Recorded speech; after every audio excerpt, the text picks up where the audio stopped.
Hoje em dia, por exemplo, a American Heart Association sempre teve os 7 pilares da boa saúde cardiovascular. É assim, ó, boa alimentação, exercício físico, evitar álcool ou cigarro em grande quantidade, cuidar do colesterol, cuidar do açúcar no sangue, são coisas da pressão arterial, são coisas que mais ou menos a gente já tem uma noção há muito tempo. E surgiu o 8º pilar. O 8º pilar é o sono.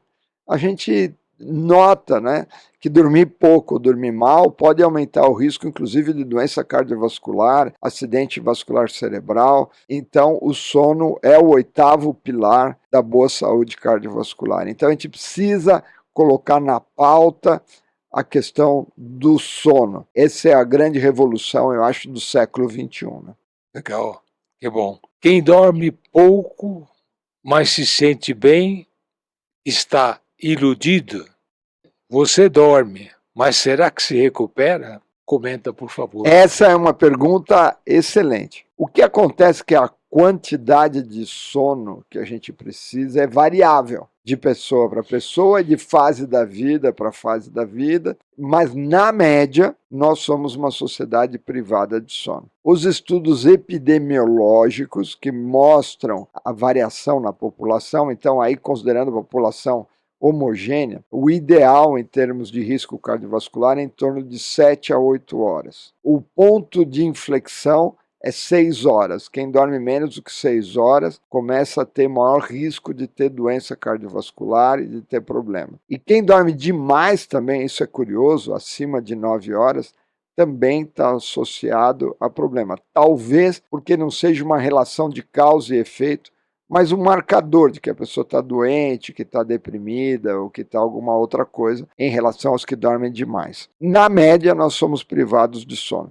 Tem dormidor curto, tem gente que dorme pouco e fica bem, mas essa é a exceção. Muita gente fica bem às custas de muita cafeína, muito estimulante, e aí você então está realmente forçando o motor do carro, maior risco de demência, de depressão, de obesidade, né? Então precisa tomar muito cuidado. Tem gente que dorme pouco e dorme e está ok, mas não é o mais comum. O mais comum é as pessoas forçando o motor do carro em algum lugar, vai dar algum probleminha de manutenção. Dormir tarde e acordar tarde faz tão mal quanto dormir pouco?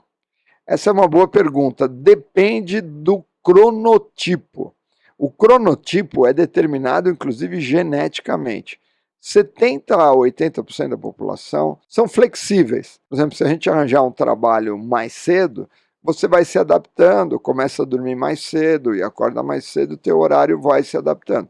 Se você trabalha mais tarde, você começa a dormir mais tarde, acordar mais tarde, se adaptando a esse novo regime. Então, a maior parte das pessoas, elas são flexíveis. O grande problema é que em média, quem dorme muito tarde e acorda mais tarde, tem mais risco de depressão, tem mais risco de obesidade, tem mais risco de desconexão social, né? Porque nós somos animais diurnos, então está todo mundo num ritmo, né? Se você está num ritmo diferente. Agora, existem cronotipos, né? Que gente que são os vespertinos, as pessoas que são as corujas, que eles dormem mais tarde, acordam mais tarde e está tudo bem. E muitas vezes essas pessoas têm um problema, porque elas não se encaixam bem na sociedade. Aí ela começa a pegar um trabalho mais cedo, fala, bom, eu vou dormir cedo, e não consegue dormir, porque o organismo dela, ela tem dificuldade realmente de dormir mais cedo e acordar mais cedo. Então, uma resposta rápida, toma cuidado, você está dormindo tarde, acordando tarde, você está num risco maior do que a maior parte da população. Mas isso é uma das características. Se tiver tudo bem, se estiver equilibrado, né, pode ser a ver com o seu cronotipo. Desde criança você era assim e assim por diante. Então tem gente que quer dormir cedo e não consegue, porque o teu organismo, é o que eu disse, o dormir é como pular uma corda. Eu digo que dormir é como um gato. Cachorro você chama, ele vem. O gato não vem necessariamente, é um ritmo, né? Então, às vezes também ficar muito preocupado com o sono, em vez de ajudar, piora, né? Agora, um erro muito grande é você dormir mal, né? E aí você fala assim, nossa, eu dormi mal, agora eu vou para a cama bem cedo para recuperar.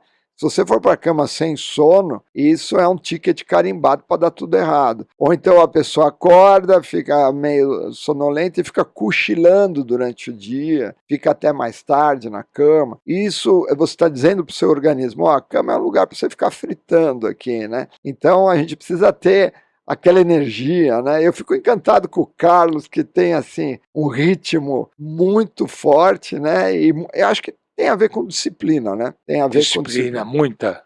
Disciplina faz toda a diferença. Eu sou extremamente disciplinado. Isso faz a diferença, né? Então ficar na cama e ficar lá fritando na Ah, cama não. é um convite para você começar a ter insônia, né? Se é que já não tem, né? É verdade, é verdade. Tirar um cochilo de dia atrapalha o sono à noite? Pode atrapalhar, pode Pode? Um atrapalhar. cochilo, meia hora?